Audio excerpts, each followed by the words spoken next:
Hello and welcome to another video by Rick Miracle, me, in the series Freemasonry and Satanism. This is number 75, part 1. I'm doing a Peter Moon marathon, and I've still got some more to do of 74, but I thought I'd jump ahead and do one on Montauk Revisited. Adventures in Synchronicity, Preston NIchols and Peter Moon.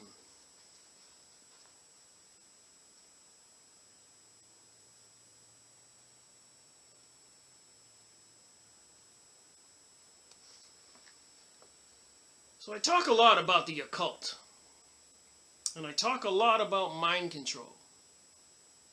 And that's why I decided to do the Peter Moon series, whether written by himself or with others. So I collected a few of the books, and I read the books, as can plainly be seen here. Anything page I turn here, it's all highlighted. I pretty much highlighted something on every page, so I don't have too many of my little tabs. But I'm going to start on this book here at the end of the book, because I wanted to talk about these characters involved in this, in Peter Moon's investigation. So Peter Moon investigated the goings-on on Montauk, on Long Island, at the very end of the island, where apparently they had an old military base with a huge sage antenna that was used during World War II to monitor any incoming ships, planes, maybe, I don't know if they could detect submarines. But there's a lot of mystery to that area, a lot of underground caverns. A lot of things happened. And while we went through these books, when I read them and the videos I've made so far, there's just a lot of information the general public doesn't know.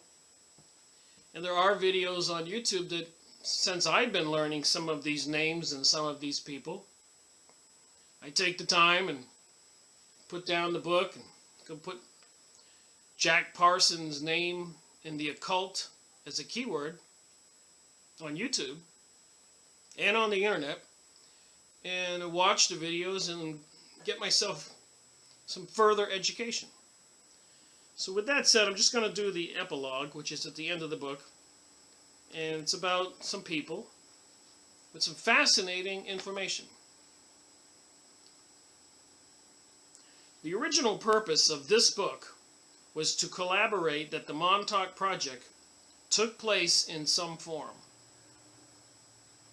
So he just wanted to do some research and verify that the project did take place, and try to identify what took place and who was involved. Most people do not want to look at what makes themselves tick, let alone the universe. And I can certainly say that trying to talk to anybody about these issues is like talking to the wall. People just give you this blank stare. They are so far removed from reality. 85%, they say. Some say 90% of the people are zombies. They watch the news, and they believe the news. Some Muslims in San Bernardino are shooting people up. Now it's said that there was $28,500 put in their bank account 2 weeks earlier. Well, who paid them? I suspect it's the people behind the New World Order and the Mossad people involved, who were seemingly involved in 9/11. According to a very good video, a series of them I've been watching lately, the facts are undeniable. We went over the Jewish Utopia with Professor Higgins, Bloody Zion, the great New World Order with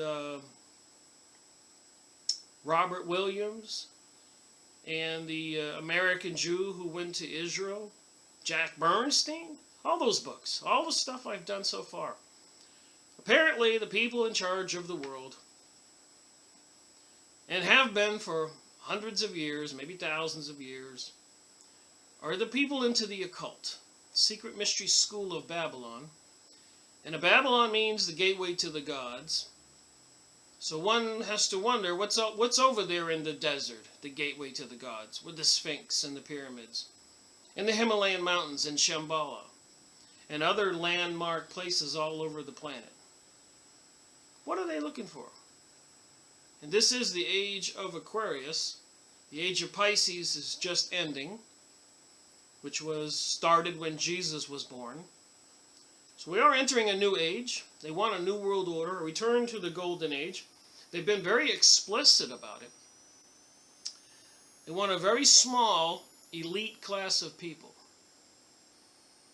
They want no middle class. That has to be done away with. No freedom of thought or action. And they want a 300 to 500 million people left on the planet as a slave class. Whether it's for sex slave, and if these people are reptilian in nature, some of them, could be they need some of these people for food, blood, worker slaves, and entertainment slaves. Maybe they want to fence off 50% or more of the United States property under that book, Biodiversity, that I ordered in the mail. I should get it before this series is over so we can talk about it. But what are they going to do? They're going to take a dozen humans and strip them naked and let them loose in these protected forests that no human can go into and hunt them down with guns or something, some kind of game. This is what I've heard's been done. Some horrific stuff. I know you find it difficult to believe, but please go to watch the Bases series, B-A-S-E-S, with Miles Johnston. I've mentioned it before. Look at David Icke's material, especially his interview with Arizona Wilder. Look up Jack Parsons, we've been talking about in this book. Look up Peter Moon. Look up satanic rituals. Look up Illuminati rituals. Watch the movies they're producing for us. Here's another oddity I discovered today. Where do you think the Frankenstein movie, the Frankenstein book, the Frankenstein myth came from? Apparently it came from the area of Geneva. Wow, Frankenstein. Wait a minute. CERN is at Geneva. 666 is in the logo. Statue of Shiva, the goddess of destruction, is out front. Coincidence? I think not. So here we go with the epilogue. Peter Moon wrote this book with Preston NIchols. And if you look up Preston NIchols on the internet, some fascinating interviews with him and some others on the goings-on of Project Montauk, and something called phototronics, psychotronics, mind control with electricity, magnetic fields, and involving some kind of satanic ritual sex, traumatizing the victim to open up different blocks in the brain that they can program. And then they program a cover personality so that person is in the world, appears to be one person, when there is another triggerable personality that they can call on. And according to some of the videos I've watched, including the Arizona Wilder and David Icke video, it's theorized there could be 1 million of these walking zombies, robots, multiple personalities programmed to do anything that these puppet masters, Illuminati, Satanists, Masonic people, Zionists, Jesuits, banksters, political leaders want them to do. And apparently our intelligence agencies around the world are involved in serving their masters, these elites, instead of serving we the people. Now I'm sure there are plenty decent people in the secret services worldwide, and police forces, etc. And then, of course, we got the privatization of the prison system. A lot of padded cells. Maybe they're going to abduct people, arrest them, who talk about the kinds of things that are on those YouTube videos and alternate radio or internet websites making videos trying to expose the truth. These people are bent on this New World Order. There's no mistake about that. I've been watching video after video. It's becoming clearer and clearer. So let me get to this book. Peter Moon says, "It has been a long, hard journey experiencing, collecting, and writing all this information." I only read my highlighted portion, and that's what I highlighted on this page.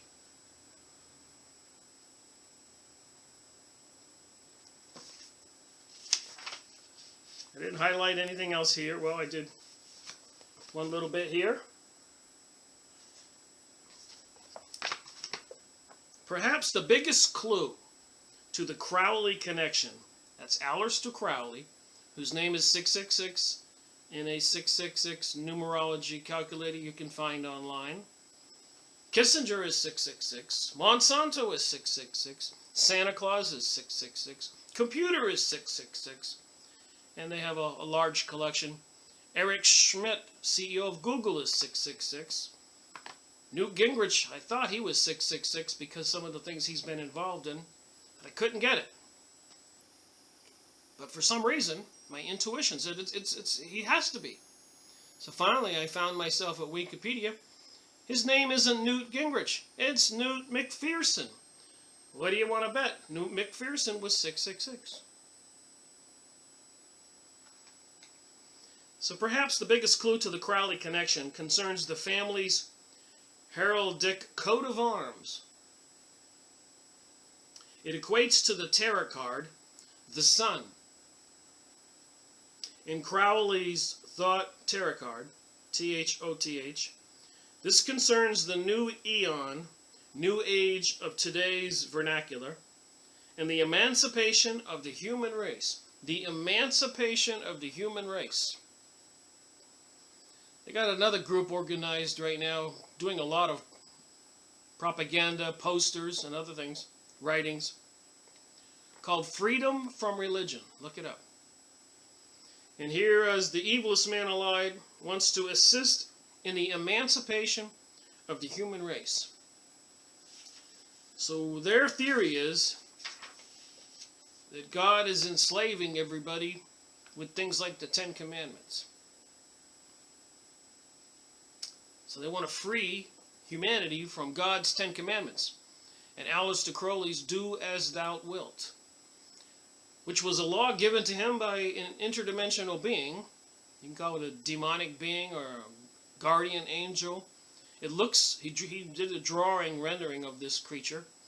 It looks like a gray alien, Hiwas. And apparently another one, Lamb, looks like a gray alien that he was communicating with. So he was communicating with two of these interdimensional beings. And they were telling him that emancipation of the human race. And Hiwas said, or was it Lamb, I am the God of war and vengeance. So here's Lamb, or Hiwas. I said it in the last video. I am the God of war and vengeance. So he's calling himself a God. And then you got Freedom from Religion that's trying to say there is no God. It's been proven there isn't. All these people that are atheists and into this stuff are actually Satanists, Luciferians. So the first character in this epilogue we're going to talk about, because this will help make a little bit more sense when I go back and start at the front of this book.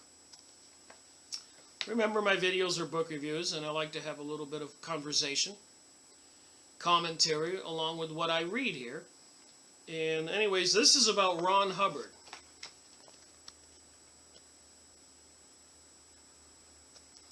And if you don't know who Ron Hubbard is, that would be the guy who wrote the book Dianetics. and many other books, and was one of the creators of the church Scientology. Very fascinating character, apparently in some kind of particular bloodline. Hubbard was extremely wide-read and had an acute aptitude for the paranormal, the occult, witchcraft, psychic abilities. And I'm only reading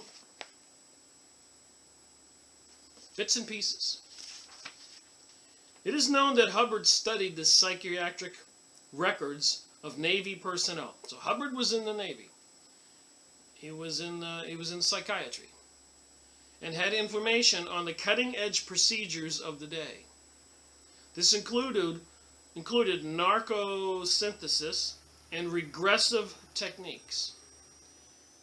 Let me tell you a story, true story. When I worked at a major aerospace company in Florida, near the Kennedy Space Center, one year they sent me up to Canada to work on the electronics with the Canadian Army for the F-18 jet. I'm an electronic technician, graduate of UEI, Tampa. Anyways, I would fly into Alberta.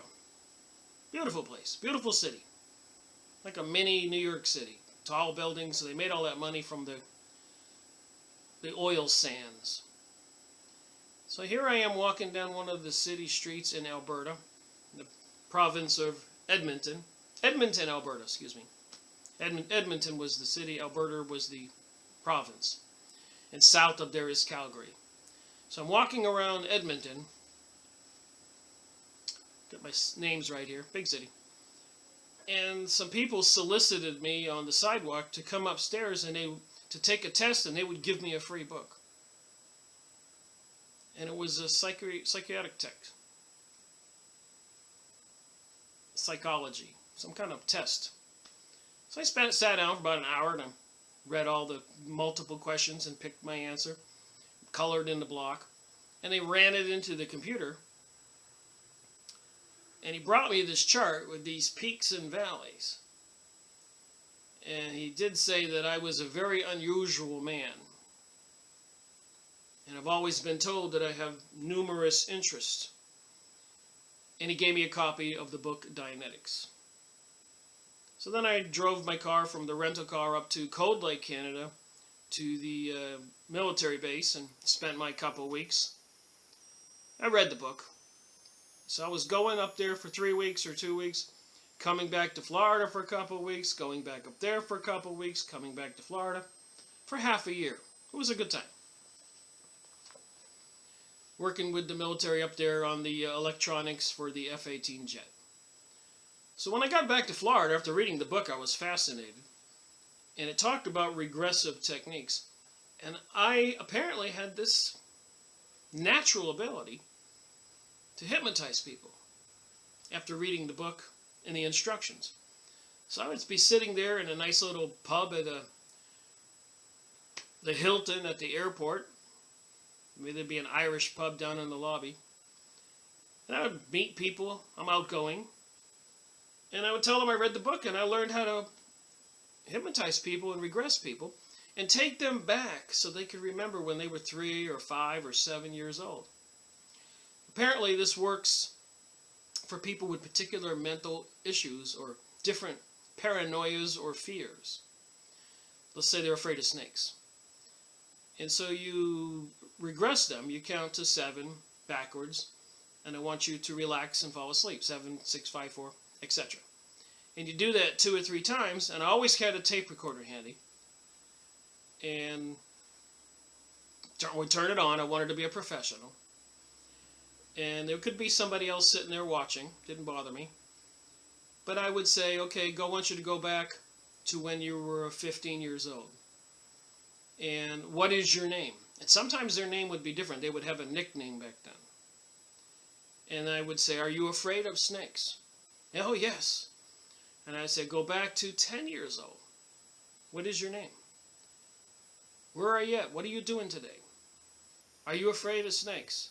Yes. And I would regress them another year or another year until they were not afraid of snakes. So I knew the time period was in there, and I would bring them forward, and I would try to review that date. What happened? And probably they were walking in the backyard and they stepped on a snake, and it probably slapped them or bit them on the ankle or something. And it created a fear of snakes for many different fears and paranoias of people. Regressive techniques. This is true. And so I was having a lot of fun hypnotizing people, regressing them, and it was some very interesting stories. Take them back to when they were in 7th grade, sitting in school on Valentine's Day. What is your name? And the girl would go, Tammy, like a child, 7 years old. And maybe the girl was now called Tabitha or something at 25 or something. And then after I would bring them back to today, I would play the tape recorder, and they would be fascinated. So I had that skill for quite a few years, a couple of years, until one day I was sitting in my own bedroom, and I wanted to regress myself. Just a real life experience. And I tried it. I gave myself a headache, and apparently I lost my ability to hypnotize other people. Crazy. Just my little experience in Edmonton with the Scientology, taking the test, telling me that I was a unique person because of the results, reading the Dianetics book, and hypnotizing people. I was probably 23, 24, till I was 26 or 27 when this happened. So anyways, I'm just reading a little bit here. So Hubbard was in the Navy, and he was in the psychiatric department, and he read the records of Navy personnel, including information on cutting-edge procedures, narcosynthesis, and regressive techniques. And then, so I'm only reading a little bit here. So I'll skip over to what I highlighted here. Government agents, I guess when Hubbard got out of the Navy and he got into the occult and Scientology, the government wasn't happy because he had read all those records about cutting-edge procedures of the day. So government agents reportedly used to take bets on how fast they could put Hubbard in prison. So they were not successful in getting him in prison, but I believe he was under constant psychotronic, that's the word I was looking for, psychotronic attack during the time the Montauk Project was in operation. He even ended up on Long Island during most of 1973. So they're into mind control. I keep saying it. They're into the occult. I keep saying it. So these books I review just gives us a clearer picture of what they're into. Psychotronics. Abducting boys at Project Montauk, Long Island. Thousands of boys. Perfecting their skills. They now have something called gang stalking. And like I said, on the Basis series number 52, I think I said on the last video, with Miles Johnston, Tellurium, whatever his name was, tells all about knowing that he's got electronics embedded in his skull and his back and his body, gone to the hospital, had x-rays, the doctors are afraid, they won't take the stuff out. So apparently a lot of people out there are wired up for monitoring and control. And I believe it's all experimental stuff. And the end game will be when they want to microchip the rest of us. And have everybody hooked up to computers. For the new world order and the new age. So I'm just trying to make sure this all makes sense, what I'm trying to say.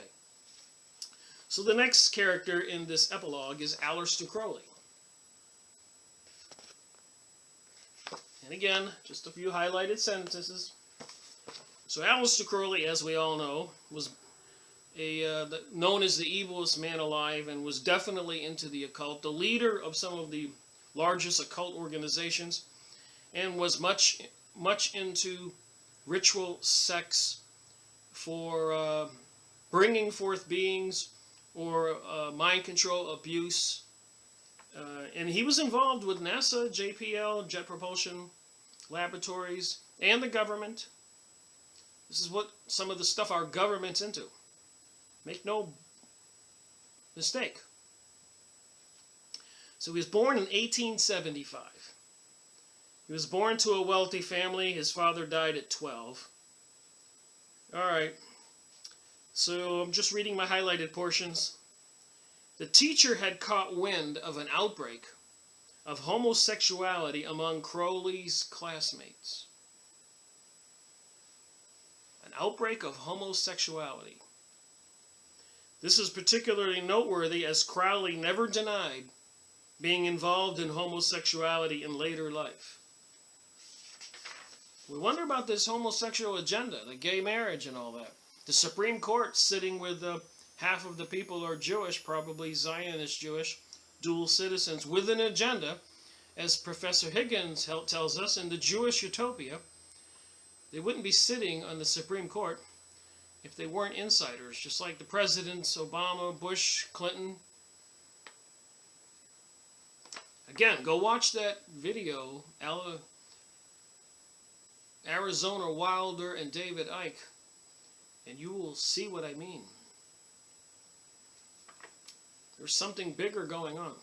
So anyways, Aleister Crowley, upon returning home to his mother with the expulsion notice, he got expelled from school for the participating in the outbreak of homosexuality. Maybe he was doing some satanic rituals even as a young child. Maybe he was possessed by a being, a reincarnation of somebody. We'll see what else happens here. So his mother, she read the scandal and said words that are now famous. They were something like the following. "You're a beast," she said to Aleister Crowley. "You're the beast of Revelation 666. Imagine having your mother call you that. Moving on, anything that was anti-Christian must be good because Christianity had proven itself to be the most evil thing in the world in his own mind. So because he was shamed and punished for homosexuality, Christianity must be evil, and he was going to study anything that was anti-Christian. So when they talk about emancipating the human race, they're talking about freeing people from God's commandments. Sounds like that reason why Satan and the angels, Lucifer, were kicked, 1/3 of them kicked out of heaven according to the Bible. What limited knowledge I know of the Bible about that. Obviously, these people were revolutionaries, like the Russian Revolution or the French Revolution, and the other revolutions that have taken place all over the world. And the New World Order, in the New Age, as described by the Club of Rome, I recently discovered, they are planning on a grand world revolution. Grand world revolution. That'll be the New World Order, New Age.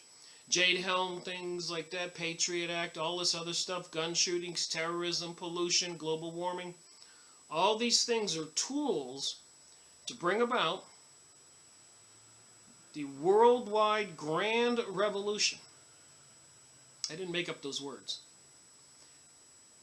You know, Christians not wanting to embrace homosexuality, blacks against whites, women against men, Republicans against Democrats, people against the Muslims. They're creating Muslim hate. Terror is everywhere, so they have to microchip everybody. It's a worldwide grand revolution.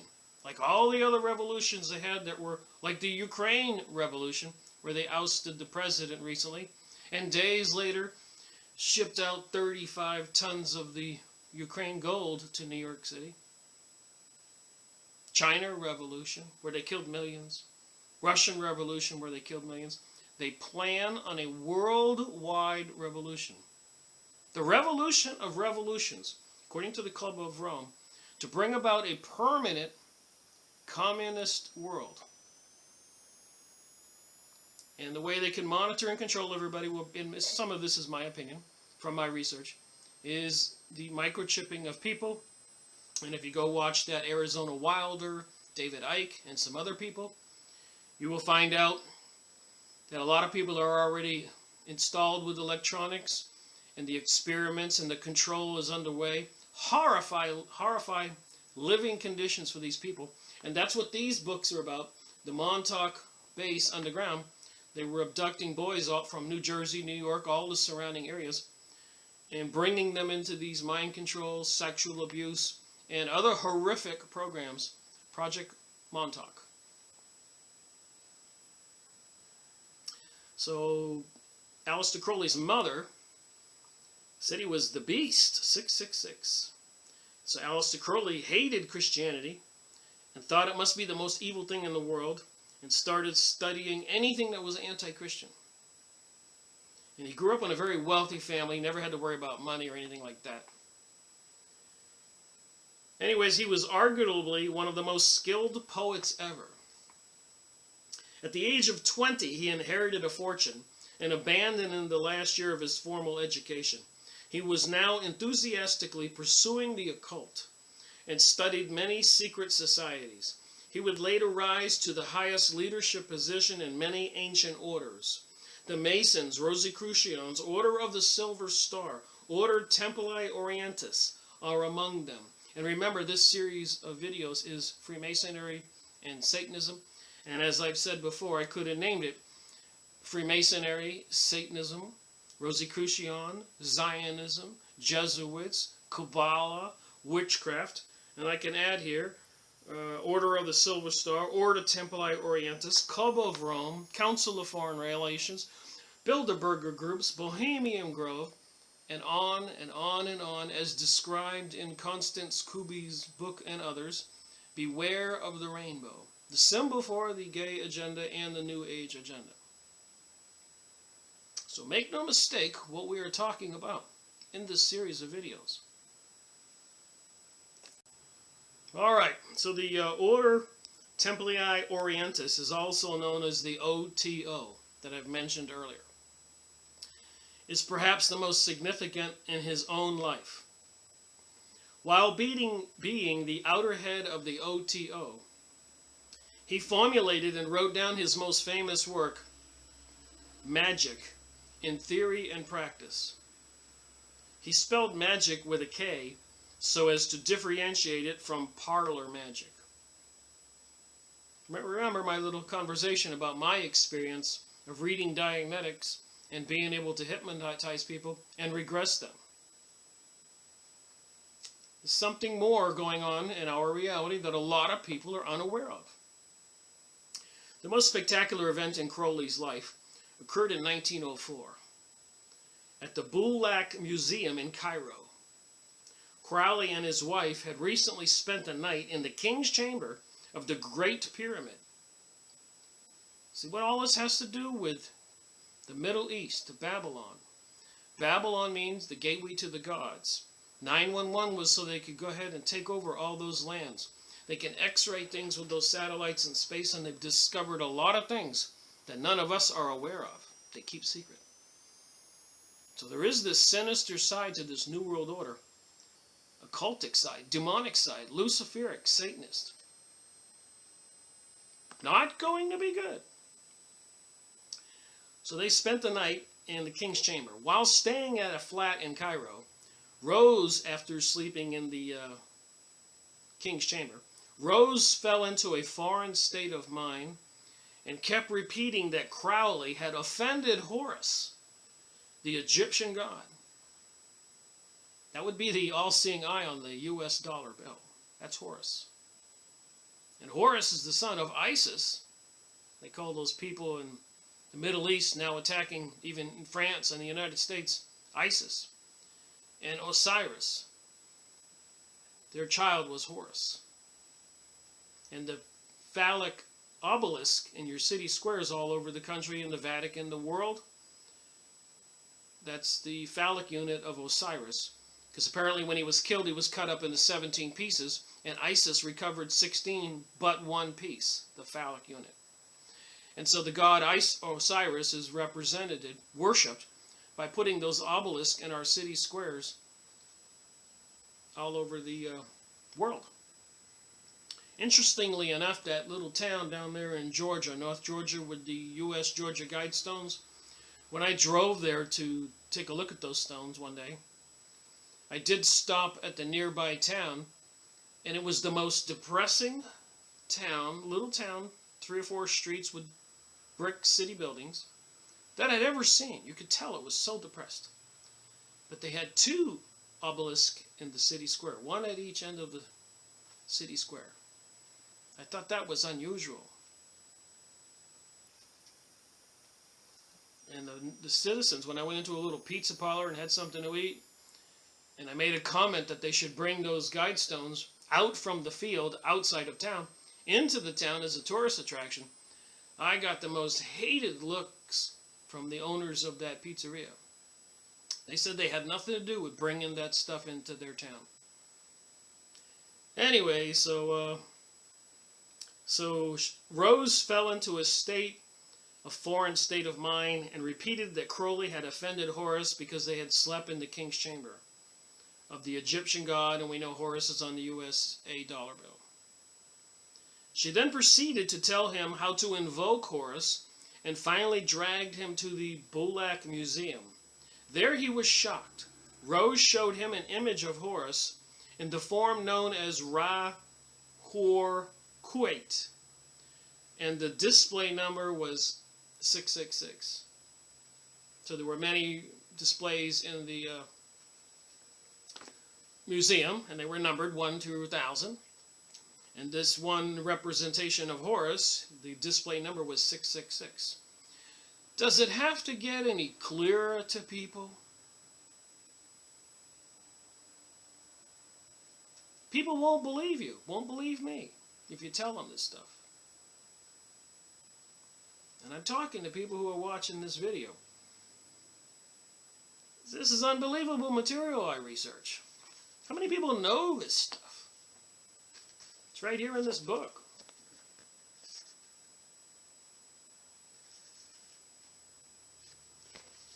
So that's why I do book reviews. Add a little believability to something. This is Peter Moon's research. And I don't read just one book. I've read hundreds of books. And I figured with that much work, somebody needs to investigate the investigators. That's what I thought years ago. Somebody needs to investigate the authors. Try to filter out what is propaganda and what is exposure of the truth. Is this book propaganda, or is this book trying to expose the truth? There is the question. So when you take some notes and you go by the book and you do your own research, together we may put the truth in place. Seek and ye shall find. The truth shall set you free. Soon after, at midnight on March 19th, he declared that the equinox of the gods had arrived and that a new epoch in human history had begun. Crowley subsequently dictated a message to Aiwass, his own holy guardian angel, which would serve as a link between the solar spiritual forces and mankind. So there you have it. That's another explanation, maybe clearer than the ones that I've been trying to make. The message was written down in what became known as the Book of the Law. This work lays down a simple code of conduct, which is, do what thou wilt. Do what thou wilt shall be the whole of the law. Love is the law, love under will. There is no law beyond do as thou wilt. So they're trying to emancipate us, as you see that liberty and freedom and all those logos in the Freemasonic manuals. It's all about emancipating and making people free from God. Hence is Rabbi Marvin Antelman, as I keep saying, in his books, Volume 1 and Volume 2, to eliminate the opaque. And the opaque means to believe in God. They do not want people to believe in God. Because our belief in God, my belief in God, your belief in God has power. Prayer has power. And they don't want, and that power is greater than their power, as we have read in the Gospel of St. Mark in the Bible, when Jesus would cast out unclean spirits. And the churches, including the Catholic Church and all the other organizations, have been trying to destroy this knowledge for thousands of years and keep it for themselves.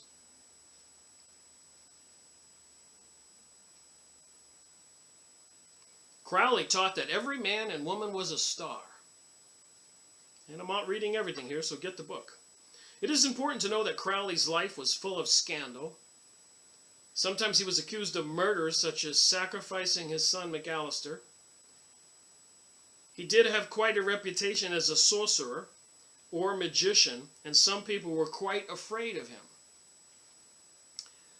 I should also warn the reader that the average person who reads Crowley's works may find himself repelled mentally, morally, or both. So reading his material can be dangerous. Just like a lot of, so I was watching in one video, a lot of the young people these days, you can look it up on the newspapers, we went over it, but even in groups playing with a Ouija board, they become possessed and have to be restrained and hospitalized. The Catholic Church has been training more exorcists. So you might want to be careful reading Crowley's work.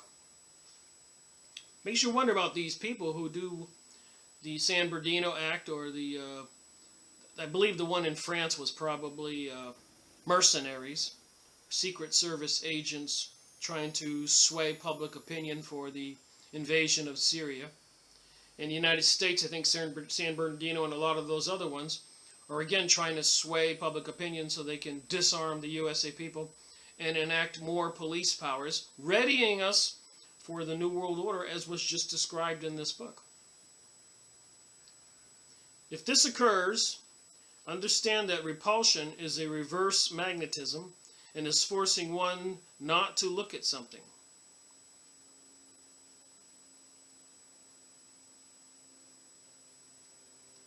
So some people would go insane after reading Aleister Crowley's work. He coined the phrase, "The way out is through." So apparently the people want to escape God's control, God's commandments. They hate God, and they want to take as many of us with them as they can. All right, we've got a new section here, section C, called the Shelleys. Remember, these are family names, bloodlines. And apparently that they're generation after generation after generation, they're involved in these activities. The kings and the queens, the intermarrying. Speaking of that, let me take a break. Just thought I'd take a look at something. Because in the last video I mentioned the Camerons and Kennedy. And it said some rather derogatory things. So I thought we would take a look at this. Fritz Springmeier's Bloodlines of the Illuminati. Try to go online and find one. I know they're kind of expensive right now, but they may do a new printing. You may be able to get one on Infowars.com, Alex Jones, or someplace else at a reasonable price. Bloodlines of the Illuminati. So they got names in here. You drive around New Jersey and Baltimore, you get lots of those chemical plants that say DuPont. And apparently DuPont and a couple other companies were involved in World War I and issues not too nice. Just making a point here. Then there's, I almost took a job at a company called Collins Radio when I was younger. And Collins is another bloodline name.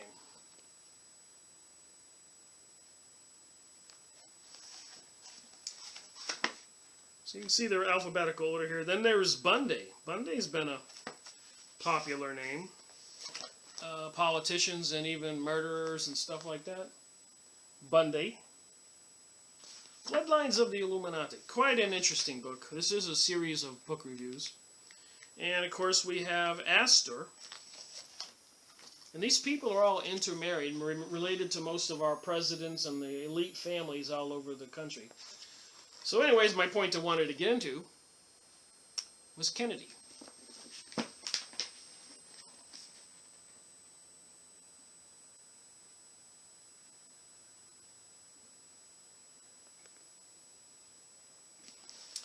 Let's just take a peek at this and show that I have numerous sources of research when I do these studyings. I don't want to disparage anybody. The one in front of Kennedy says Freeman.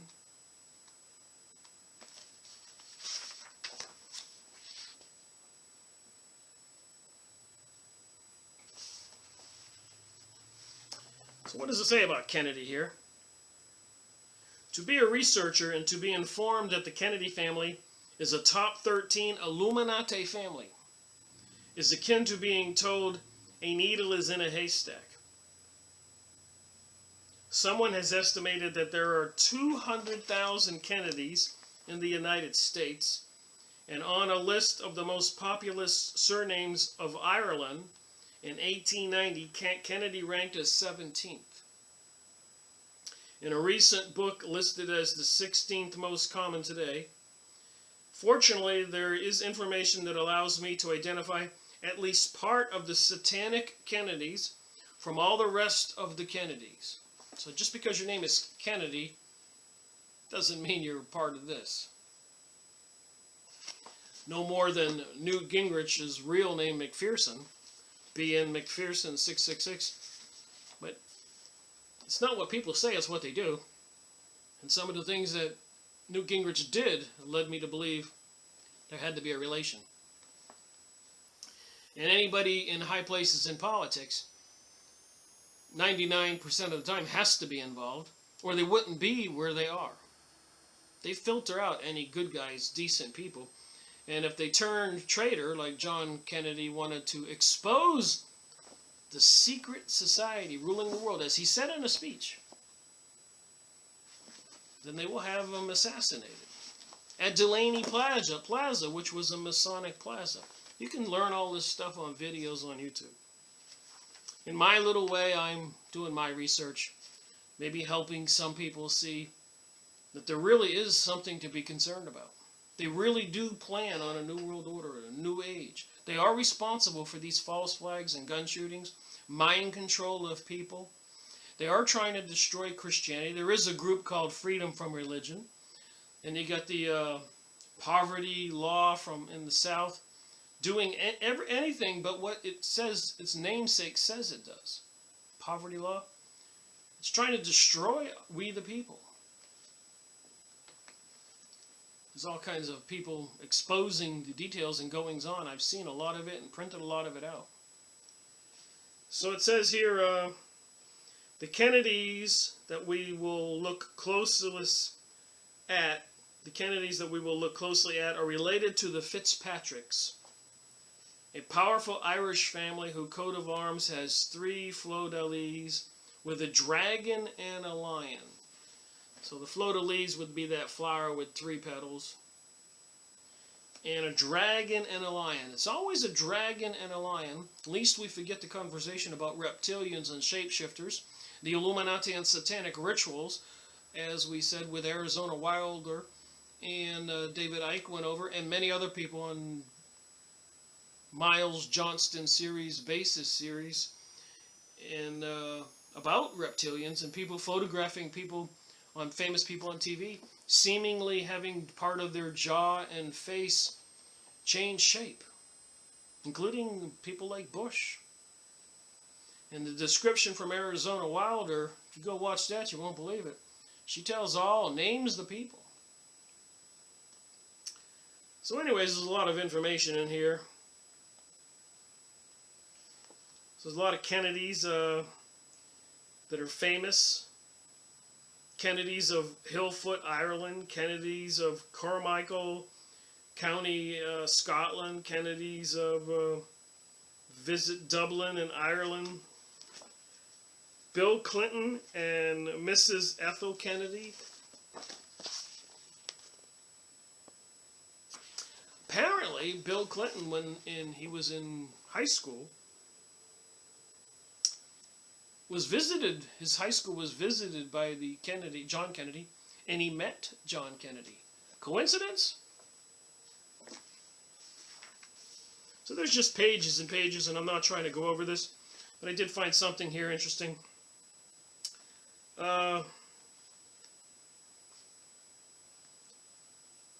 Says something here about the KKK.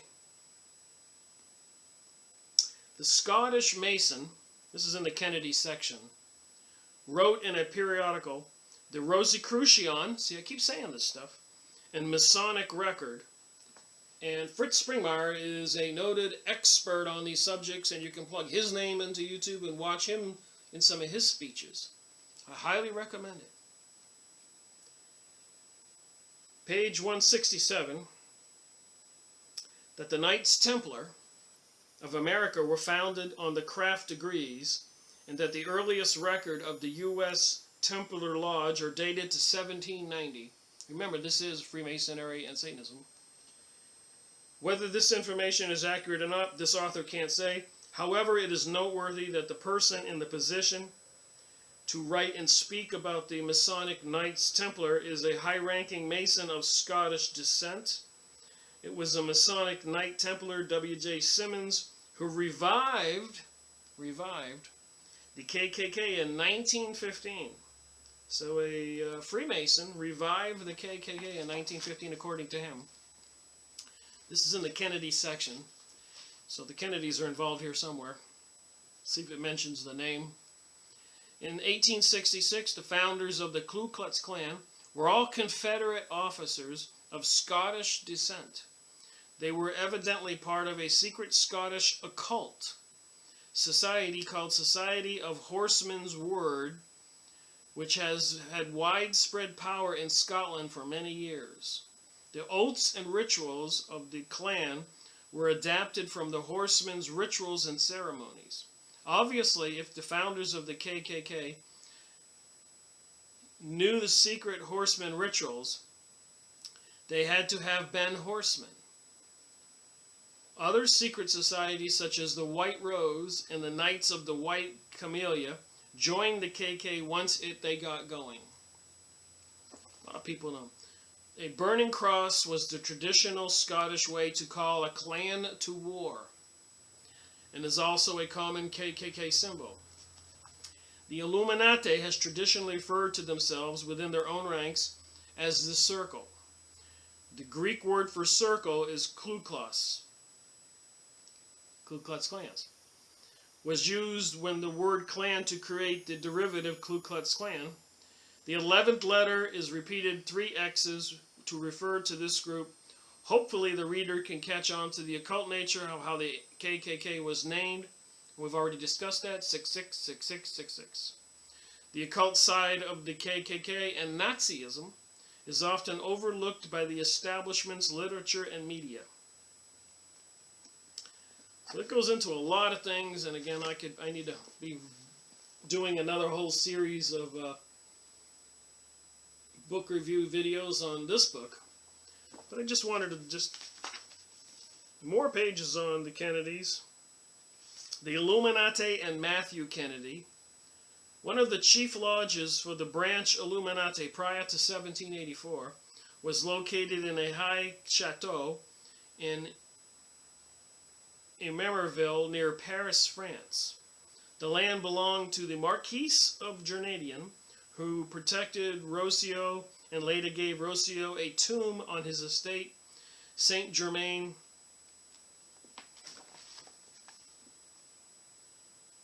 Good friends who came over from Ireland to Paris was Matthew Kennedy, 1652-1735. Matthew Kennedy was connected with the Saint Germain court and wrote a chronicle, geological, and historical dissertation of the royal family of the Stuarts. I think that's enough. You get the point. The Kennedys are high up. Ambassador Joseph Kennedy, this would have been John Kennedy's father.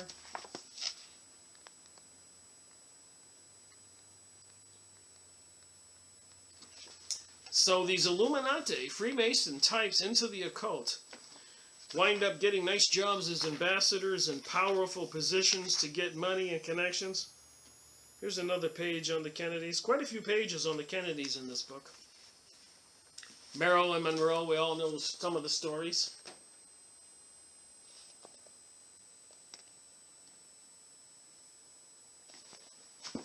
Wow.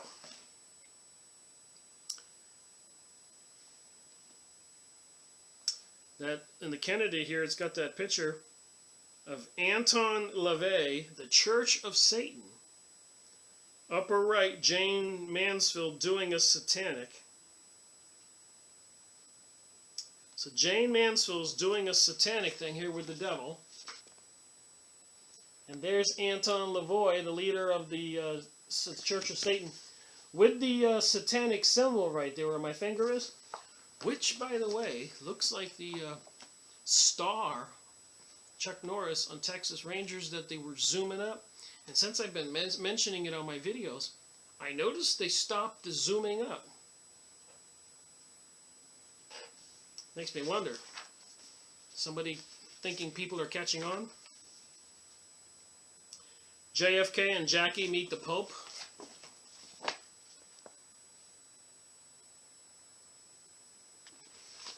So everybody loves the Kennedys, but apparently there's more going on. And I'll just finish this book here. The Lai family, the Chinese character. Remember, these are bloodlines of the Illuminati. There's only 13 families. I don't know how many's in this book here, but apparently the Chinese have their own version of the Illuminati, the occult, in this book. So anyways, it might be helpful when we go back to this book. Reading just the, for this video, just the epilogue. I'll be doing more of this book. So we're going to go to the Shelleys. Percy and Mary Shelley. Percy was a master of the English language and considered by some to be the best writer ever. Mary authored the book Frankenstein. This is where I got, when I do this research, I pick up on things. Joy had told me that the Wilson brothers had a connection to Geneva. The city is very close to where the Shelleys were living when they told the midnight stories that eventually resulted in Frankenstein. Here we go, get this. Geneva has long been considered in legend to be the world headquarters of the Illuminati and of such conspiracy and of some such conspiratorial organization. So I'm scratching my head and go, wait a minute, Geneva, the origination of Frankenstein, the headquarters of the Illuminati. So you know what I did, don't you? Is I looked up CERN, which is located in Geneva. There's the 666 logo. Statue of Shiva out front. So I started checking it out here. And it's based in the northwest suburb of Geneva on the Franco-Swiss border. Right here.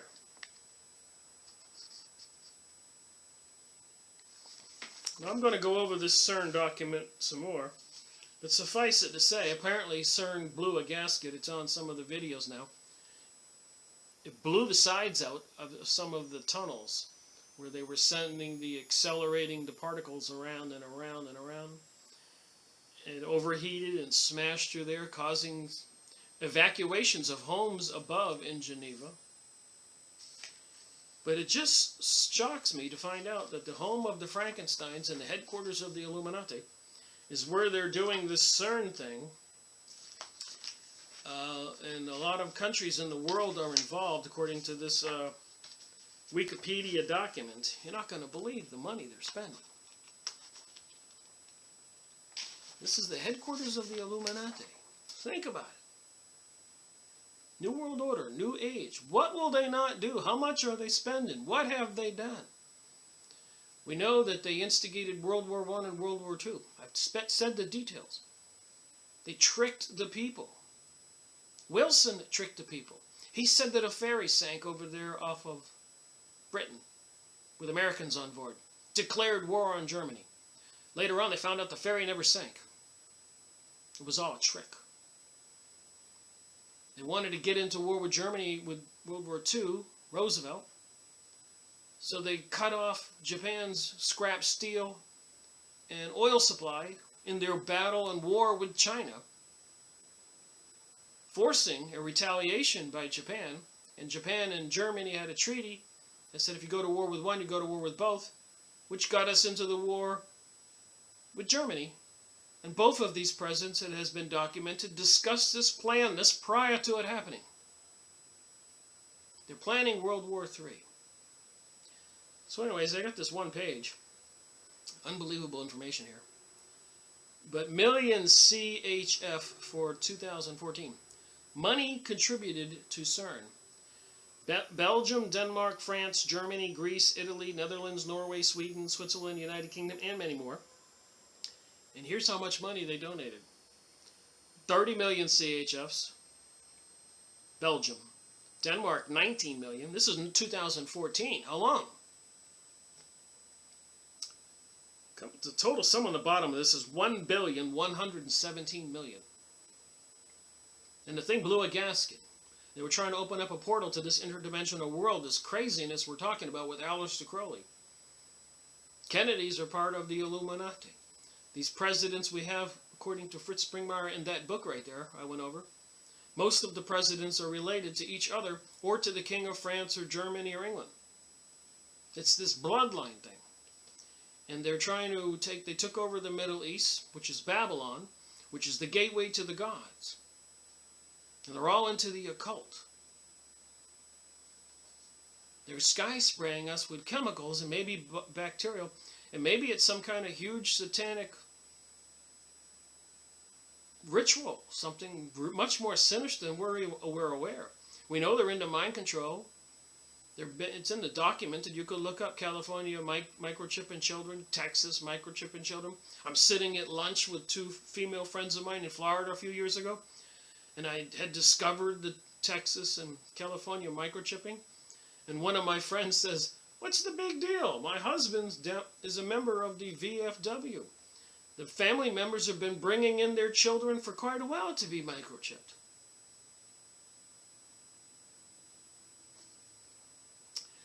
France, 169 million. Germany, 222 million. Meanwhile, you got all kinds of economic chaos and anarchy, destruction going on in the world, as Alan Greenspan said before Congress that they were doing. Greece, 18 million. Italy, 126 million. Netherlands, 50 million. Norway, 28 million. Sweden, 28 million. Switzerland, 40 million. United Kingdom, 152 million. And then these are the founding members, and the ascended members: Australia, 24 million. Spain, 91 million. Portugal, 13 million. Finland, 15 million. Poland, 29 million. Hungary, 7 million. Czech Republic, 11 million. Slovakia, 5 million. Bulgaria, 3 million. Israel, 22 million. The headquarters of the Zionists trying to take over the world.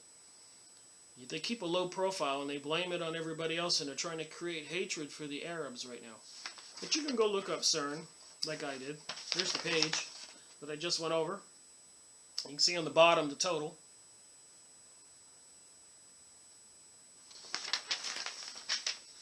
Located where the Frankenstein myth came from, the books and the people. Headquarters of the Illuminati. Swiss-France border. Billions of dollars, just $1 billion plus just in 2014 for CERN. And they're all into the occult. It has occult symbolism outside. You can go look it up. They got, I don't know if it's in this document, but they got the statue of Shiva out there. The statue of Shiva. See, I don't see it in this Wikipedia document. You would think that would be something that would be in here. Alright, just a few sidebars. Now I'm going to jump back to the Shelleys in this book. My point is here, if you can't tell, is there is some stuff going on behind the scenes, and there is a plan, and it is real, and we people of the world are in danger. Clear and present danger we are in. Joy had told me that the Wilson brothers had a connection to Geneva. The city is very close to where the Shelleys were living when they were told the midnight stories that eventually resulted in Frankenstein. Geneva has long been considered in legend to be the world headquarters of the Illuminati and some such conspiratorial organization, page 239. So who are these Shelleys? They wrote the Frankenstein books. I then called my friend Ken Arthur and asked him, Peter Moon is saying this, if he knew anything about the Shelleys. He said that Percy Shelley and Lord Byron, for those who don't know already, he was the most famous writer of his day and was a trio with the Shelleys in Geneva, were bisexual. He joked that Mary Shelley was trisexual. So it appeared to possibly it's Percy Shelley, Mary Shelley, and Lord Byron, I guess, would have a trisexual orgy. The occults are always into this, and they're trying to push this stuff on the rest of us and get people to accept it as normal, and that there is no God, and destroy Christianity. Freedom from religion. Look up that organization. They're active right now like nobody's business. That one judge recently, I mentioned a few videos ago, banned a nativity scene, baby Jesus play, at a local school. Can you see that there's something sinister about all this? In other words, she'd try anything. She called herself trisexual. This being true, it is not a far leap to guess that they might have been involved in sexual magic in their own right. The concept of Dr. Frankenstein's monster certainly identifies with the magical child, albeit an aborted one. Ken said that there was a mystic named Marcia Moore who had done past life regressions with her group. And then we talked about my experience of me doing it, being able to do it after I read Dianetics, and losing my ability, apparently, when I tried to regress myself. Got to be careful. Play around with this stuff. Marcia Moore disappeared from the face of the earth at Big Sur in California in the 1970s. It was one of the major metaphysical mysteries of the century. I looked into Marcia Moore and found out that she was a very beautiful woman who was a yoga teacher. Marcia was experimenting with certain herbs and was actually trying to transcend the physical plane by invoking higher consciousnesses. So apparently she wound up dead. Marcia Moore, but immediately said that the woman was beyond this dimension. So Peter Moon went to see a psychic, Maria Fix, and she said Maria Moore was immediately said that this woman was beyond this dimension, which means she was dead. Maria read that 2 gentlemen had found her in the woods and murdered her. The body was well hidden and never recovered. She eventually regained her bearings when she was on the other side and had achieved what she wanted, just like the sailors of the USS Eldridge, the Philadelphia experiment where they put electronics around the ship, turned it on, and the ship disappeared and reappeared up the coast. She goes, Marcia then jolted out of this dimension. If Marcia's psychic reading is correct, Marcia Moore's spiritual training put her in a better stead than the average crew member of the Eldridge. And I will say this, studying this stuff and the Bible would put anybody in a better position to leave this life when we die. Because apparently, according to my research, a lot of people are not prepared for that. They don't know what to do when they leave their body and wind up outside their body. And some people wander on the earth. We call them ghosts. And some people visit people before they go on to the other world, which is in psychic research. Big, thick, voluminous books I have. We've gone over. We'll go over again. Throughout history. Jesus casting out unclean spirits. Prophets talking about the future. So apparently, the Montauk Project, where they were abducting boys at the end of Long Island for mind control and other sex magic, and apparently, I'll have to find where I read that research, they had experimenting with time portals, time machines, like we see on the movies. H.G. Wells, the time machine, and but Al Beback, that's another character involved in Montauk. We'll get more familiar with him. And the Norfolk triplets informed me there was a version of Montauk Project at Big Sur. So in California, they had another type of Montauk facility. So anyways, we're moving on in this book. Apparently, of even more interest in this book is a young alchemist by the name of Johann Conrad Dipper. He was born in 1673 at Castle, Frankenstein, and signed his doctoral dissertation, Frankensteina, which was about the principle of life. Because of his unorthodox views, he was expelled from the University of Strasbourg. Strasbourg was a city the Shelleys visited, and was also where the Nazi gold treasure disappeared at the end of World War II. So all this history, interesting. Stuff you don't normally find. Dippel returned to the study of alchemy and ended up back in Frankenstein country. He experimented with human body parts and animals and invented actual medicines and the artist paint known as Prussian blue. Dippel's philosophy indicates a belief in the magic ritual to give life. Let's not forget about the alien craft that crashed at Roswell, which had human body parts on board. And the agreements, I suppose, Truman made with the aliens, that's documented, that they were allowed to abduct a certain amount of humans in exchange for technology. And we know about the cattle mutilations in the UFO stories. So much more going on here, and it would behoove us, again, to pay attention. So the next person in this appendage here is Cameron, the name. Just thought it'd be kind of cool to kind of get to see who these characters are before I start reading this book.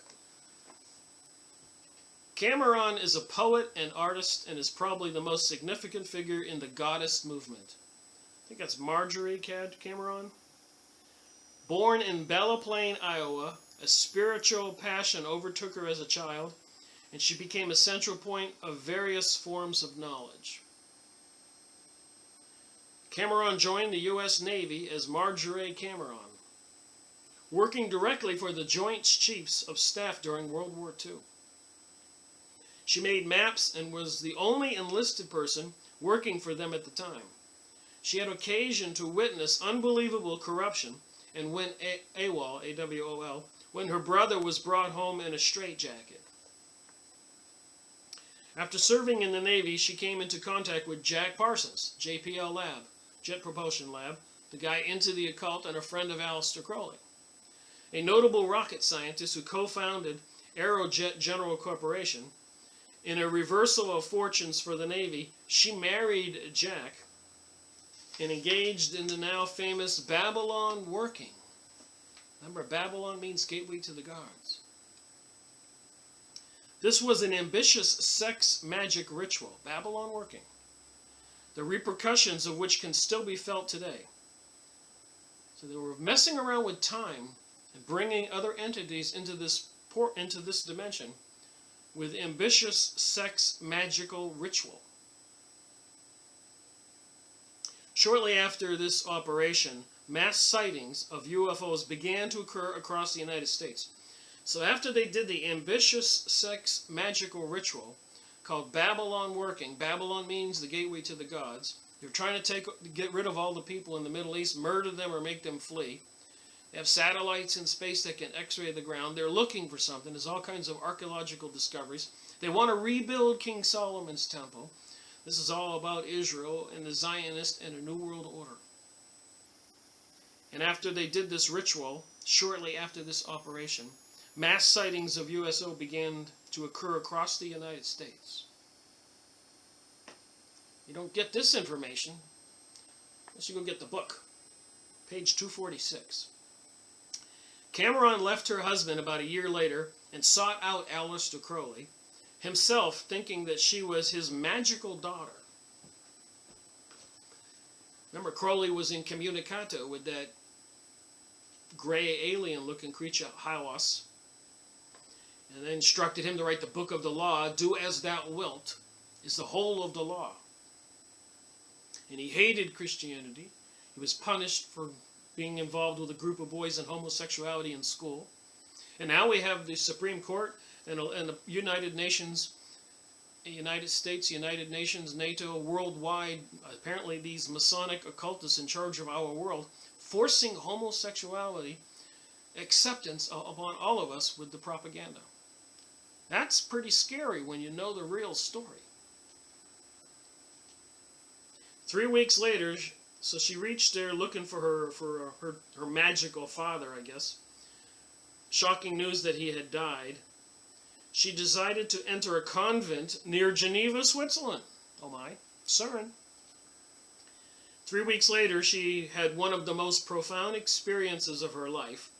She found herself looking in front of a mirror and had a spontaneous reaction. She took off all her clothes and howled like a beast. So I might ask, if you're watching this video, what do you believe? This act removed any denial of her true human nature, and she returned to her husband in Pasadena, Jack Parsons, who started up the Jet Propulsion Lab, JPL, which later, I guess, became part of or became NASA. Jack Parsons died in 1952. Cameron moved to Mexico and associated with famous artists and writers there. A renegade Catholic priest tried to burn her at the stake during this period, but his plans came to naught. He was expelled from the Roman Catholic Church. So now how far-fetched is it for us to believe in reptilians? People who can look like humans. Here she is looking in the mirror and starts to howl like a beast. Involved in 666 and the occult. Ambitious sex magic rituals. And shortly thereafter, mass sightings of UFOs began to appear. So it is becoming more clear to me that all those UFO books I have, which we will go over, were probably written by people involved with the Masonic lodges or other organizations to try to get the propaganda and belief of the people of the world in UFOs and aliens instead of these gray beings that Aleister Crowley was incommunicado with that look like the Greys, Hywas and Lamb. There's something sinister going on, I keep saying. Alright, and if something sinister is going on, what's with the HARP systems located strategically all over the world, the microwave transmitters, promotion of homosexuality and other decadent sex, sky spraying in the sky, and knowing that all of our leaders and all these organizations are into witchcraft? Ted Turner, Bill Gates, and everybody else, is a long list, I have it, of people saying we want to reduce the population significantly. Many people, including George Bush, Kissinger, the Pope, Obama, Clinton, everybody. We need a new world order, one world order. All this is biblically prophesized. And it says in the Bible, if you accept the mark of the beast, you are locked into forever in this satanic world. The only way to escape it is to not accept the mark of the beast. And look at Marjorie here in this book here. Or that one lady, Mercy, who wanted to get off this earth and get into the heavenly realms. Ascension. Where do you want to be? Do you want to be in Hades for 1,000 years or in heaven? Personally, I'll choose heaven. They can keep their little microchip. Anyways, the next person we're going to talk about is Jack Parsons. Interesting character. Started up, he was into chemistry and rocket fuel. Alright, so Jack Parsons. So I'm only reading my highlighted portions. Go buy the book. As his contract work with rocketry resulted in the founding of Aerojet General Corporation and substantial government contracts, this all began prior to World War II. He was of keen interest to the military-industrial complex that Truman warned us about, that they would take over. They also would have been very keen in his brilliance and technological capabilities. The fact that he was a magician would have either intrigued or irritated the military to no end. One of the government's agents who spied on Parsons was supposedly Ron Hubbard. The plot thickens. He claimed that he was sent in by the Navy intelligence to bust up the practice of black magic amongst the scientists at Caltech. So apparently Cameron and Hubbard became friends. They both got involved very deeply themselves. Cameron, that would be Marjorie Cameron, says the same might apply to herself. But whatever the case, they both got involved very deeply themselves. So I think Marjorie Cameron, Parsons' wife, got involved with Hubbard. Hubbard would later credit Aleister Crowley in his Philadelphia doctorate course lectures, so it is likely that he was involved on a personal and magical level. So you got Ron Hubbard, Jack Parsons, the chemist, rocket scientist, and Aleister Crowley in this mix. The Magician's Dictionary quotes Colin Wilson as saying the Parsons had been advised by a higher power to declare war on all authority that is not based on courage and manhood. The authority of lying priests, conniving judges, blackmailing police, and to call an end to restriction and inhibiting, constricting, compulsion, regimentation, and tyranny of laws. The higher power was identified as Hubbard, but this did not come out until the late 1980s after his death. So the higher power said they want to declare war on all authority. Whatever Hubbard's actual role was, he did share secrets with Jack Parsons. Hubbard touted a book called Excalibur. Excalibur would be that sword Excalibur, which supposedly describes the secret of life itself. According to legend, to people who read the manuscript, they went insane, and so Parsons withdrew the book. Wow, so I guess we shouldn't get the book Excalibur and read it. The Secrets of Life. Both of these men were participants in what has been described as the most celebrated and significant sexual magic act of the 20th century. Cameron said both men never recovered. What did they do? I became a huge Robert Heinlein fan years ago. I read every one of his books. If you know who Robert Heinlein is. Strangers in a Strange Land. So what's that got to do with this? Listen up. Another one of Parsons' best friends was Robert A. Heinlein, the dean of science fiction. Heinlein frequented the same haunts as Hubbard, and both were made privy to the inner workings of magic in the OTO, the Order of the Temperii Orientis, cult lodge, Freemasonic. Not insignificantly, they were both U.S. Navy officers. Robert Heinlein.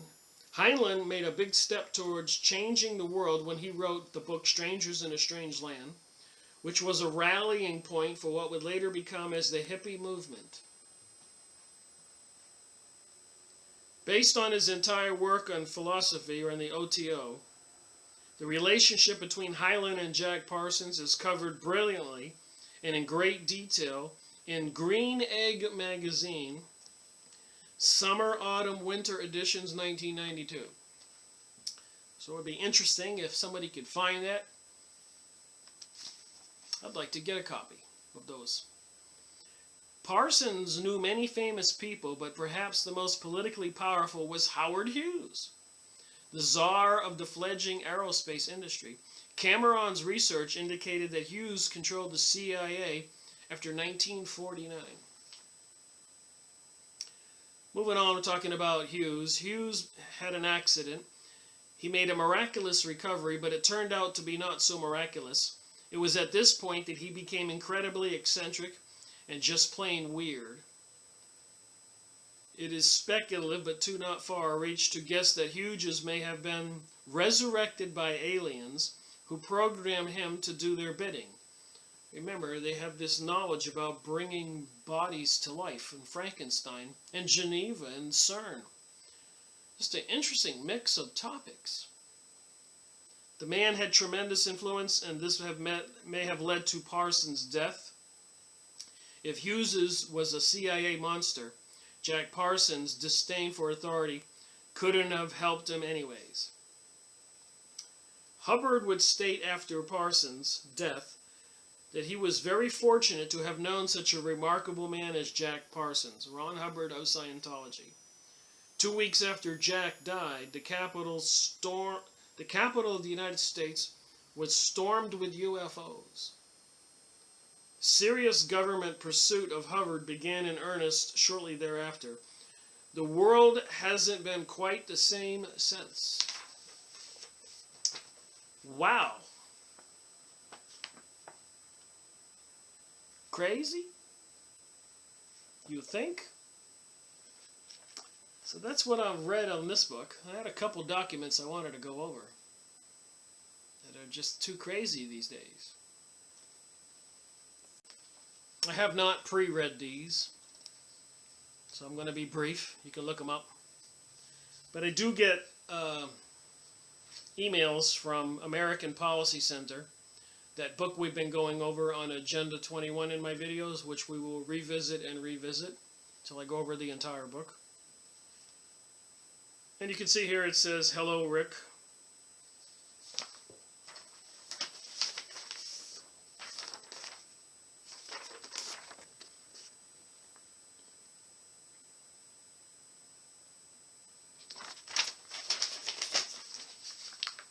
Gets crazy.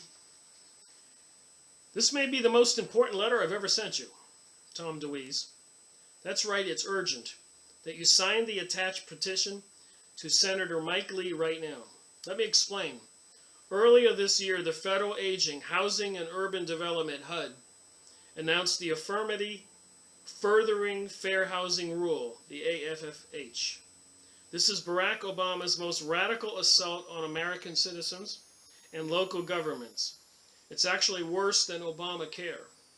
The AFFH rule will destroy your property rights. I keep telling you, they're bringing about a new world order and a new age, i.e., as the Club of Rome said, communism. In communism, people don't own property, gain wealth, do what they want. They're assigned jobs. You know why they want to microchip us. They need to control us. They're going to have vast computers. They're going to know where everybody goes. I've got overwhelming evidence. I keep going over it and over it and over it. The AFH will destroy your property values. They will destroy your neighborhoods. The AFH will virtually erase the very concept of local rule by your locally affected representatives. Here are the facts. Affirmatively, I get the word right, affirmatively furthering fair housing requires every community that applies for HUD grants to perform massive demographic analysis locally and regionally to determine if there is enough low income and minority people living in each neighborhood. HUD will search the records of every person in each neighborhood for income levels, race, color, religion, national origin, and much more.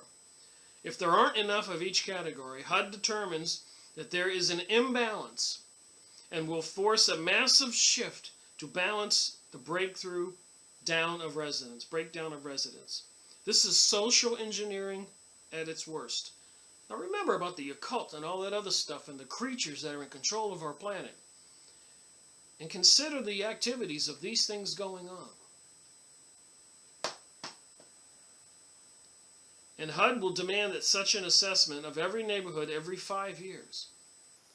Remember the Zionist material, the Protocols of Zion, Report from Iron Mountain, The Confessions of an Economic Hitman by John Perkins. Alan Greenspan saying before Congress they're running a program called economic destruction. They are trying to forcefully take over the control of every aspect of our lives. The sustainability documents I've been going over. You will have no choice of the kind of neighborhood you wish to live in. You will see your property values plummet. Your equity in your home you have worked so hard to create will be lost. And even worse, AFFH is a total destruction of home rule in America. And I did order that thick book, 1,160 pages. There's a whole lot more here. On the biodiversity, where they want to make 50% of the land in the United States off limits to human beings, period. And then a buffer zone. So apparently across the United States, in all of our community, they have something called fusion centers. Just stuff watching these videos, taking notes that I found. So in my community, right here, there's this, whoops, somebody's at my door. My neighbor was bringing me my mail. Got the door open on my right here to add more light on this video. So anyways, state and major urban area fusion centers. This is at a government website. Serve at focal points within the state and local environment for the receipt, analysis, and gathering and sharing of threat-related information between the federal government, state, local, tribal, territorial, and private sector partners. Private sector partners. So what I'm going to try to say here is in your neighborhood is likely a fusion center, a group of people who is monitoring everybody with computers. I'm just wondering, is somebody monitoring me, studying about fusion centers here in North Carolina? And everywhere you go, look it up. Homeland Security, everywhere. Threats, threat-related information. They're building up this vast network. We've got the Tom DeWeese here in the this new legislation. Housing and Urban Development announced the affirmatively furthering of fair housing rule. We got fusion centers everywhere. Gathering data on people. National security. So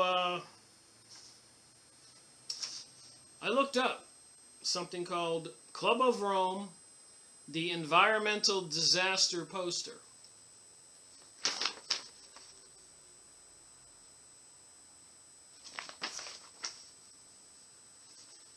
I got 3,860,000 results. See on the bottom there. So what they have decided, in order to control the world, bring about the New World Order, they're going to use environmental issues as a tool.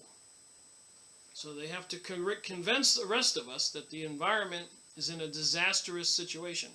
Remember, meanwhile, they're spraying chemicals in the sky, possibly biologicals. Toxic spills everywhere. The Pacific polluted with the Fukushima. The Gulf oil spill, they dumped tons of stuff in there. And everywhere else there. And Monsanto, which is 666 in a numerology calculator, is making designer genetically modified seeds and foods that are harmful to the humans. And the government's taking over water supplies, food supplies, fuel supplies, taking over everything. Like gigantic Walmarts, Home Depots, Office Depots. We're in trouble. They're going to have control of everything. And they have plans for us, as we're reading right here. The Green Agenda. The first global revolution. You thought I was just making that up. That's where I got this. I was watching a video, and they're talking about there's not going to be a French Revolution, a Russian Revolution, a Chinese Revolution. The next one is a first global revolution, and it comes out of the Club of Rome. And they're going to use environmental disasters as the tool to bring it about. Where my finger is there. So, of course, I don't believe what I see on a video. I go look this stuff up. You got 3,860,000 results. The first global revolution, the environmental, the threat of impending ecologic disaster is the first global revolution, the Club of Rome. So they came up with this idea they would use the environment as a tool to gain control over the world. And that one thing where they're going to fence off with biodiversity, that big thick book I ordered in the mail, that I'm sure I'll get before this series of videos are over, that they want to fence off 50% of the land in the United States. And then with this document here, they want to measure each community for certain levels and colors and types of people and force them to change. In Tom DeWeese's American Policy Center, located at americanpolicy.org. And then the fusion centers are everywhere. You don't have to be Sherlock Holmes to be concerned about this stuff. Environmental News Daily, to clean up what it says is its worst environmental disaster. State agencies to make purchases for disaster towards a sustainable use of natural resources. All this is a lie. It's to control and take everything and freedom from the people. There is nothing benevolent about any of this. And they're appeasing a huge portion of the population who right now are getting welfare checks and food stamps and are mind control zombies on the TV. They don't have a clue what's going on, and they're going to buy the government propaganda hook, line, and sinker. Towards a sustainable use of natural resources. It's a deception. Did we just not read all that stuff in Peter Moon's book? Hiawas, the entity that looked like a gray, is the god of war and vengeance. The occultic groups and all their sex magic and all their other stuff are in control of our politicians, the world and the money and everything. There's nothing benevolent about what they want to do. They're murdering the Arabs and displacing them. They're doing all the terror acts in the United States, probably with mind control robots or other kinds of schemes, crisis actors. So there's plenty of videos here. Club of Rome on environmental disaster poster. Elimination of private property, environmental tyranny. Climate change is not about the environment. It never was. The truth about the Green Agenda.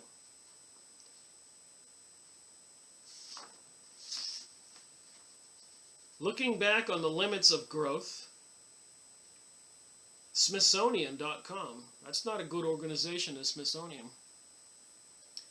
where the concerns about overpopulation in the environment, and I'm just reading these search 2 sentences that comes with search results. I didn't even look at the website. You can go look them up. It's an endless amount of truth in this. There's a book, we went over the book I've got at The Limits to Growth. A report from the Club of Rome's project. That was like in 1973. They said in 1960-something that if we didn't take care of the global warming, it would overheat by 1990. It didn't happen. So then later on they said by 2005, it didn't happen. It's never going to happen. But the New World Revolution is likely going to happen. And they do need to disarm people, and they need to sway public opinion and mind control everybody and microchip everybody. Increasing community disaster awareness, disaster preparedness, and training programs, participant resource, learning modules, International Federation. International Federation, over here, disaster preparedness in the United States. It's all one and the same. Global warming time bomb, actions needed to avert. So now they're saying here, global warming time bomb, Club of Rome, Global Assembly, 2009, Miesekemberg, whatever it says here. Anyways, look this up yourself. These keywords.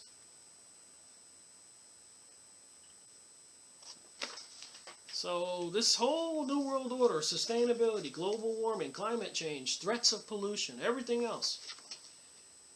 So I looked it up. The Green Agenda, the first global revolution. The Green Agenda, the first global revolution. I printed out this document on the internet.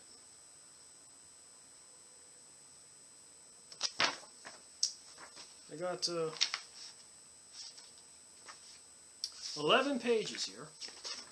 I'll read a little bit. You can go look it up. The Green Agenda.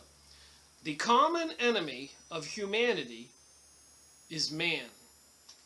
I can't make this up. First sentence.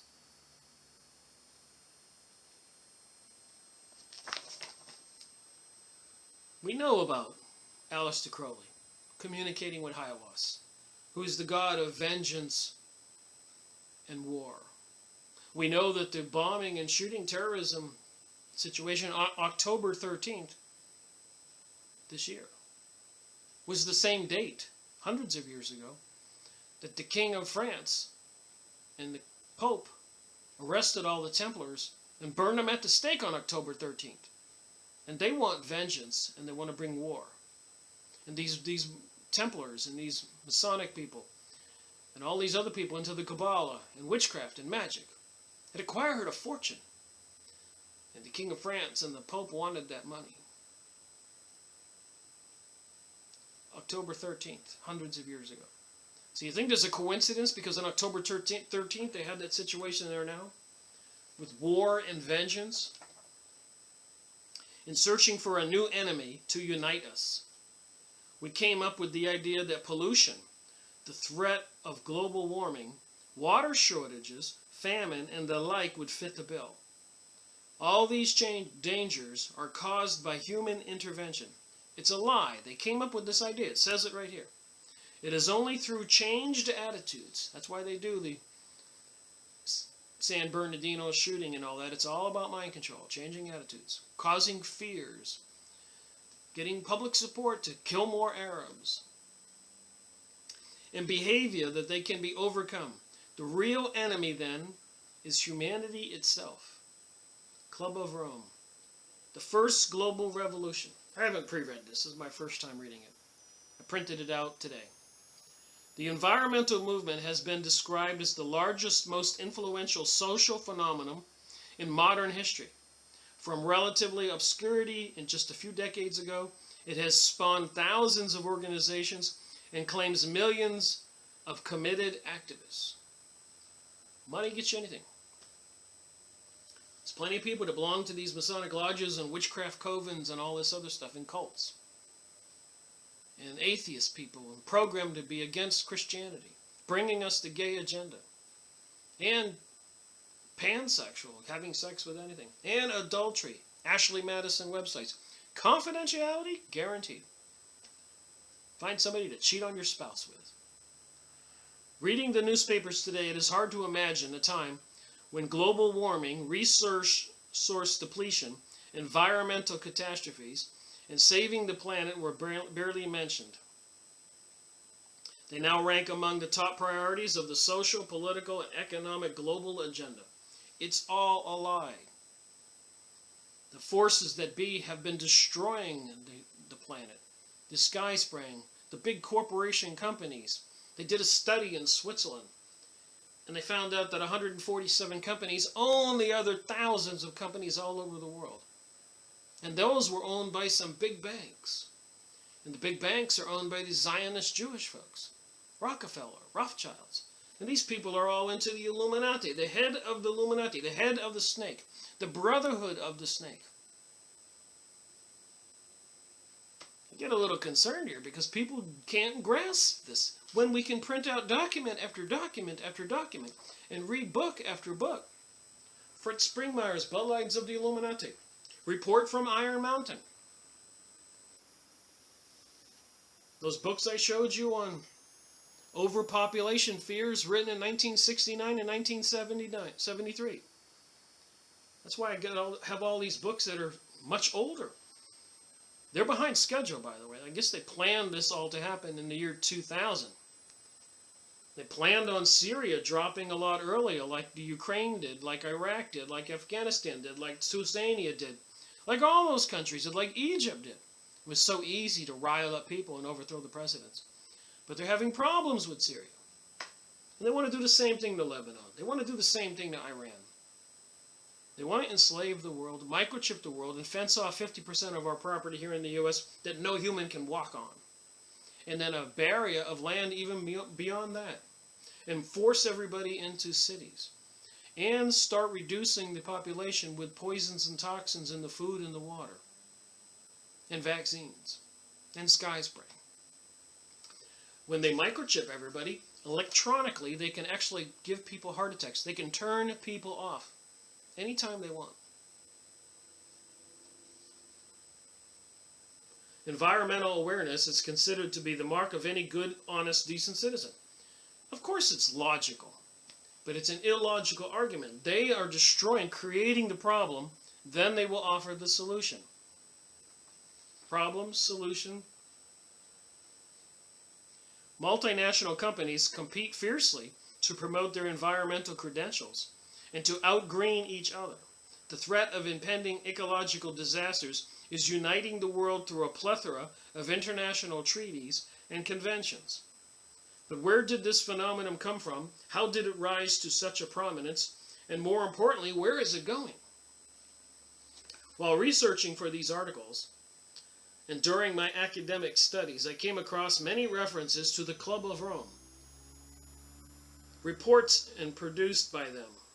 Club of Rome reports produced. Initially, I assumed that they were just another high-level environmental think tank, and dismissed the conspiracy theories found on many websites, claiming that the Council Club of Rome is a group of global elites attempting to impose some kind of one-world government. I thought I'd grab a couple books, flash them by you. The Cosmic Conspiracy.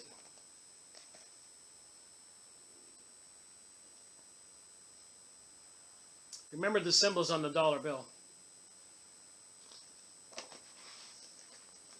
I went over this. Talks about all the things that we're talking about. Mystery Babylon. I'm dropping my books.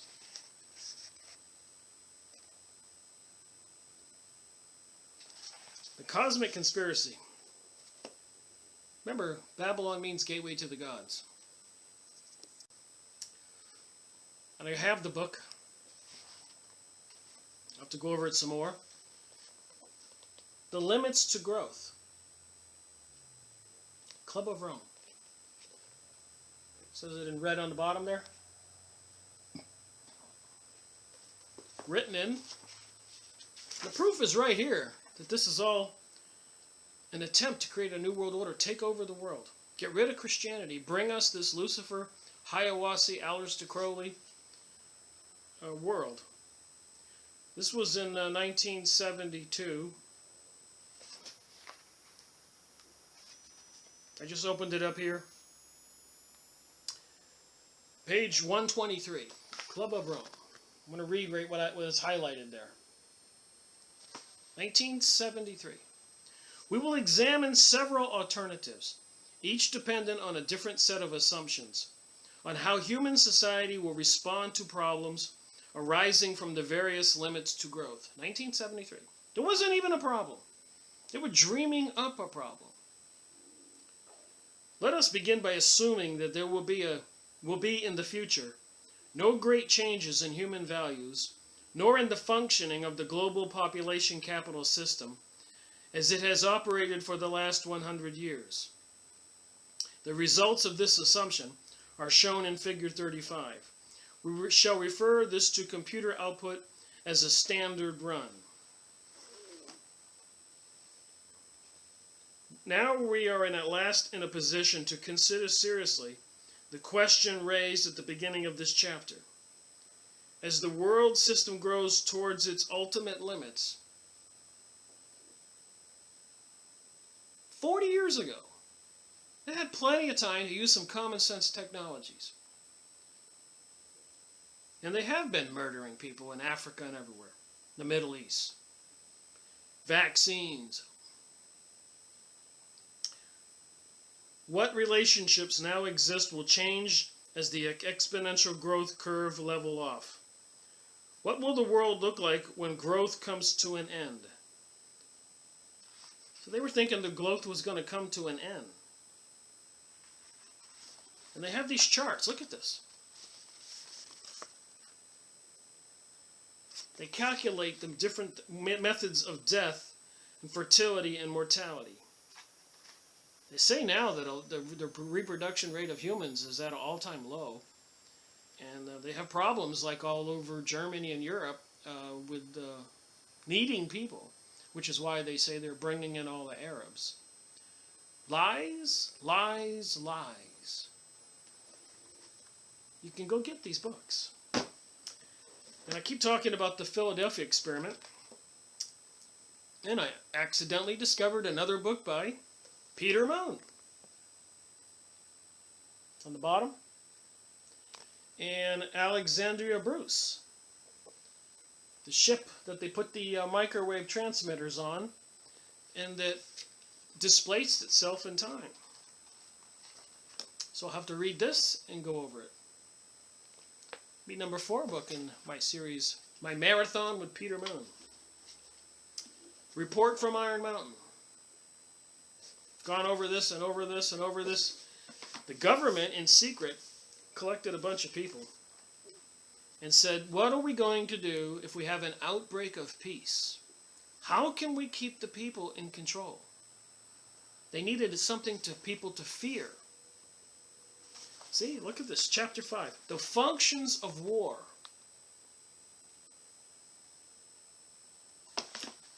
This was written in 1967. You see how far back they were planning this? Here, look at the topics on the bottom of this.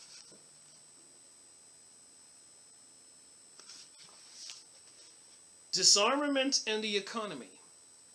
They stood to lose billions, all their factories making weapons and all that stuff.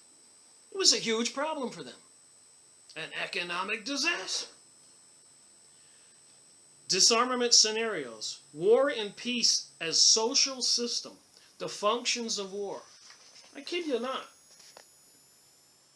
This was the government substitutes for the function of war. Page 57. Look, you're not going to believe this. This is 67. They had to have substitutes for the function of war. That would be the environmental issue, the terror issue, the global warming issue, the global cooling issue, the climate change issue, the fear of earthquakes, the fear of incoming planetary bodies, the fear of a pole shift, the fear of plagues, It's all in this book. Page 57. Functions of war.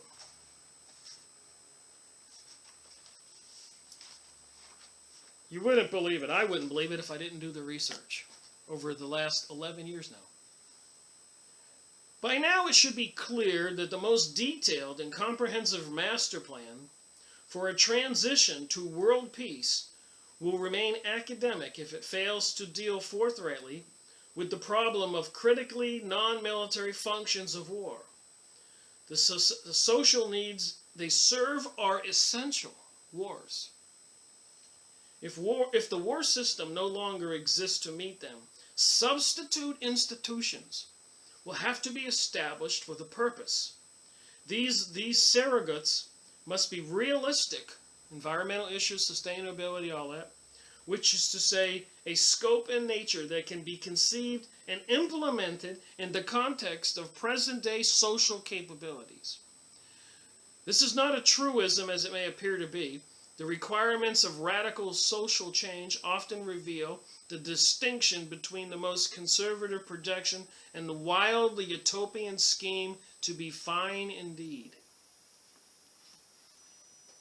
The surrogates for war, environmental issues, terrorism, must be realistic in 1967. A government document published was not supposed to reach the citizens. One of the members who were involved in creating the report from Iron Mountain is a base up in New York, upstate, risked his life and everything to get a copy of this report to a publisher who dared to publish it. The Dial Press, Inc., 1967.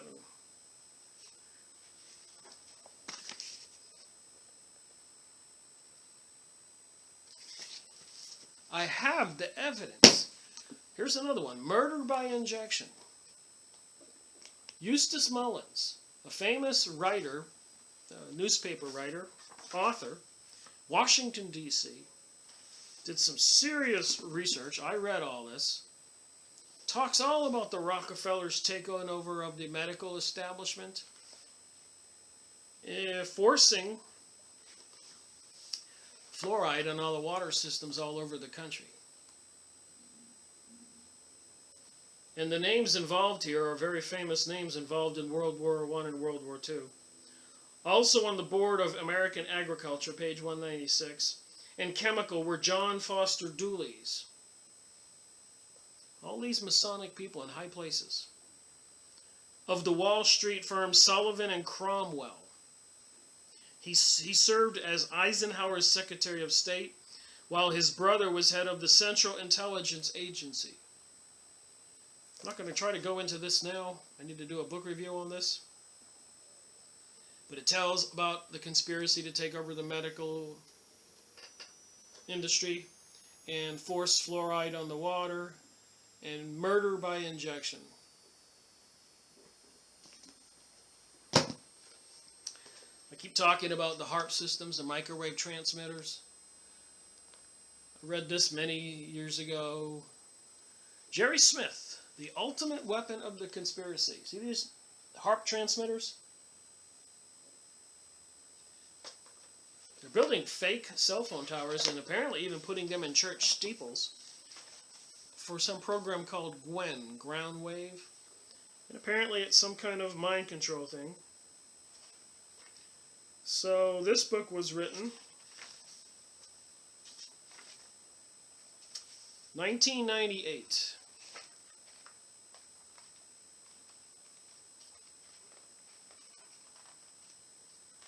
Just looking to see if there's a picture here that'll say 1,000 words, so I don't have to. There's Nikola Tesla's tower that he said he could crack the world in half with vibrational waves. Archaeology in the Holy Land. Remember, that was the land of Babylon where they were building the Tower of Babel, trying to build this tall building to go to the gods.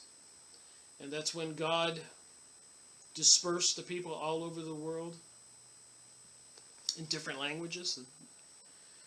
So some fascinating archaeology.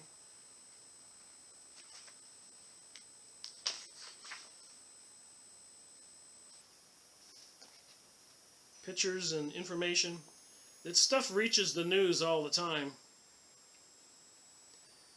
They're digging for something, they're looking for something. Today they're using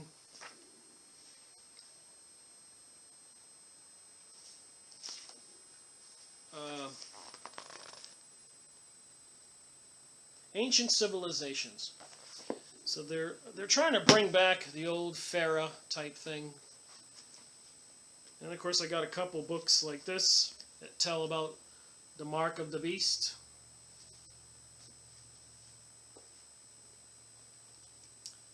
Who wrote this one and when? This was in Harvest Time Books. The Truth About the Mark. The Crisis of the Mark. This was written part 2 by E.G. White, Mark of the Beast. And this would be 2008. Confessions of an Economic Hitman by John Perkins, I keep going over. He tells all. They were sending him Panama, another presidential death. They took over Panama, all these countries. They killed the leaders who wouldn't cooperate. They assassinated them.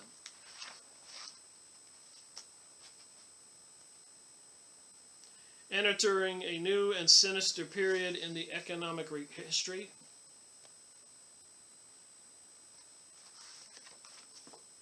A shocking inside story of how America really took over the world. Look on the bottom there. They were sending engineers and advisors to all these presidents and leaders all over the world, promising them gigantic increases in the GNP, gross national product of their country, if they allowed them to build dams and power plants and all this stuff, displacing all the natives. And in many places where the natives wouldn't leave their land, they machine gunned them to death. And where presidents wouldn't cooperate, they assassinated them. He tells all. Coils of the Serpent. Just more books talking about these serpent creatures, these serpent activities, Christian belief. Trying to DNA. And as their discoveries began to reveal an astounding pattern between the word of the Lord and the theories of Darwin, a bond springs up between them.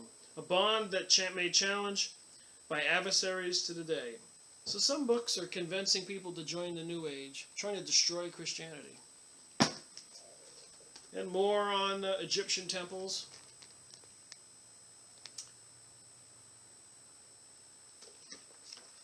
So I got a lot of reading to do and more education to share more of the knowledge of this stuff. Return of the Golden Age.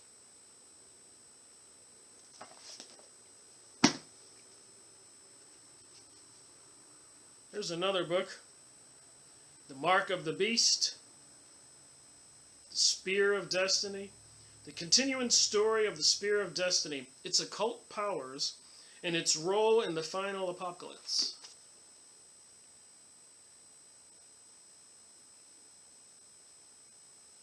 Hitler was after the Spear of Destiny. Apparently he had it. For 2,000 years, the Spear of Destiny, the spear that pierced the side of Christ, while he was on the cross, has been held by the rulers of the Western world. Harold the Great, Charlemagne, Habsburg, and most recently Adolf Hitler, all have sought to harness the spear's awesome powers. Powers of both good and evil. The Mark of the Beast is a result of years of research into the history of the spear and the struggling between good and evil in the Western world. It tells of the captivating story of this legendary weapon's odyssey and spiritual symbolism. This book points to an ominous conclusion, one that was nearly realized during World War II, that the crucial phase of the apocalypse will culminate in the reappearance of the beast. Remember, Aleister Crowley, his mother said he was the beast. And apparently the beast can reappear and reincarnate in souls of people.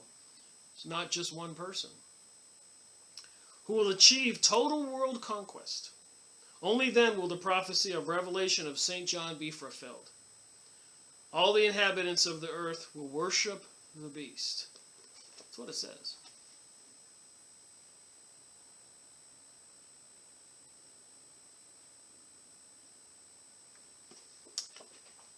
So there you have it, some more stuff from Peter Moon and some other alternative topics